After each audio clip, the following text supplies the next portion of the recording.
Chapter 13. The Paedophile Pirate. Allah made the booty permissible. He divided the loot, awarding 4/5 to the men he had allowed to take it.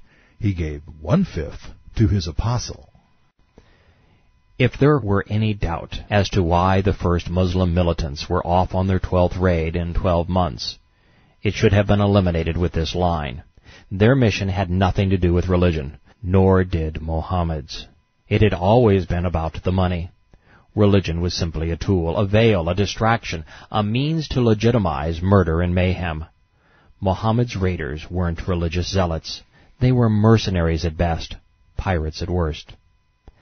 And lest we forget, they were now murderers, kidnappers, and thieves. When the raiders returned to Yathrib, they were blindsided by a raging controversy. Both the immigrants and the helpers were horrified, deeply troubled by the breach of the holy month protections. Even the most despicable bandits refrained from thievery during Rejab. And I suppose they may have been bothered by the fact that they had murdered, robbed, and kidnapped their kin. This societal disdain put the wannabe prophet in a quandary. Mohammed was broke, and poor dictators don't last very long. But if he accepted the booty, he would trash his already shaky religious credentials.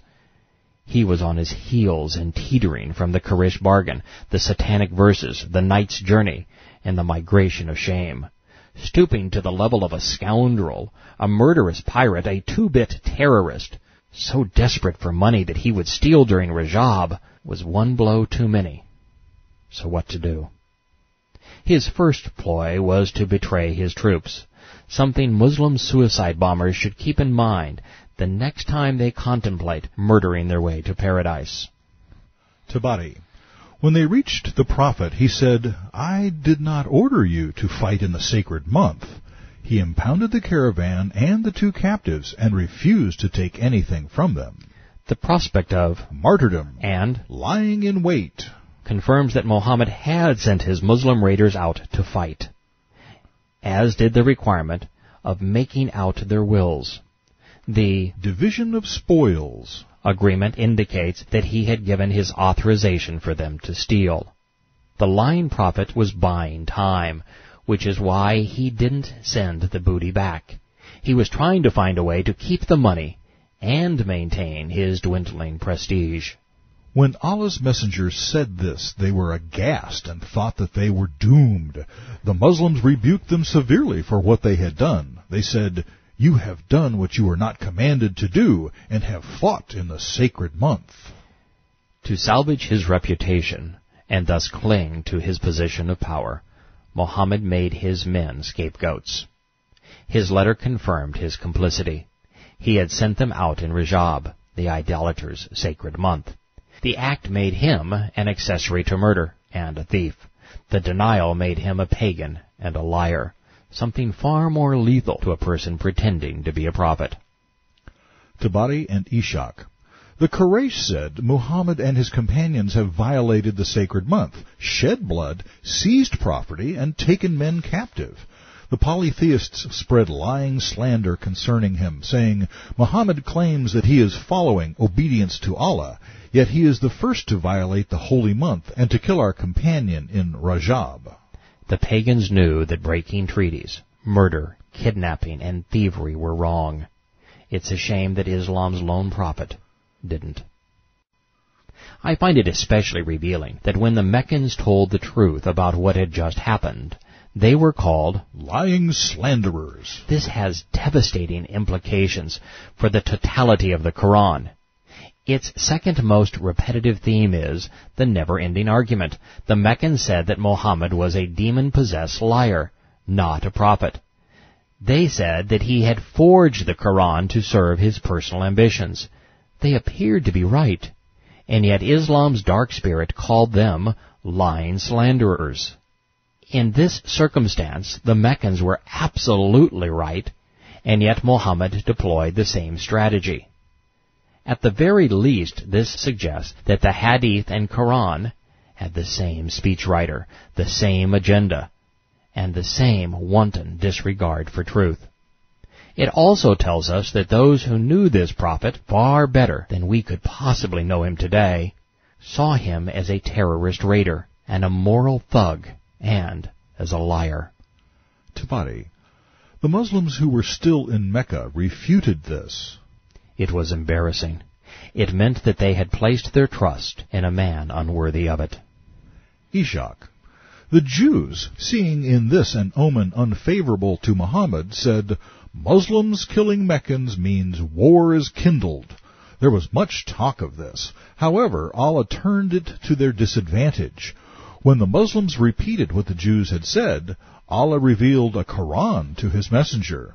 They question you with regard to warfare in the sacred month. Say, war therein is serious, but keeping people from Islam, from the sacred month, and driving them out is more serious with Allah. This became Quran 2:217. The Muslims now knew that seduction was worse than killing.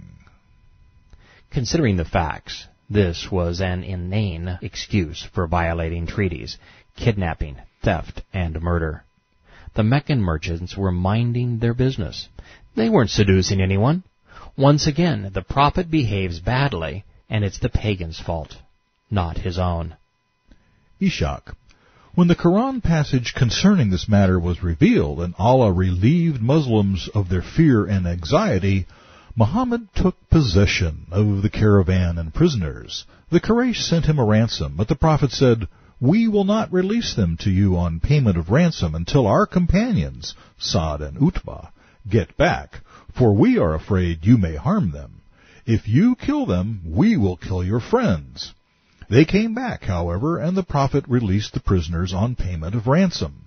When the Quran authorization came down to Muhammad, Abdallah and his companions were relieved and they became anxious for an additional reward. They said, "Will this raid be counted as part of the reward promised to Muslim combatants?" So Allah sent down this Quran. Those who believe and have fought in Allah's cause may receive Allah's mercy. Allah made the booty permissible. He divided the loot, awarding 4/5 to the men he had allowed to take it. He gave 1/5 to his apostle. Mercy for murderers, rewards for raiders, loot for profiteers. Allah's cause has been defined for the first time, and it's directly linked to a terrorist raid, one in which Muslim militants attacked civilians. They committed capital murder, kidnapping, and armed robbery. Islam was not preached. Instead, Islam was used to motivate the bandits and reward the prophet. The religion prompted barbarism rather than discourage it.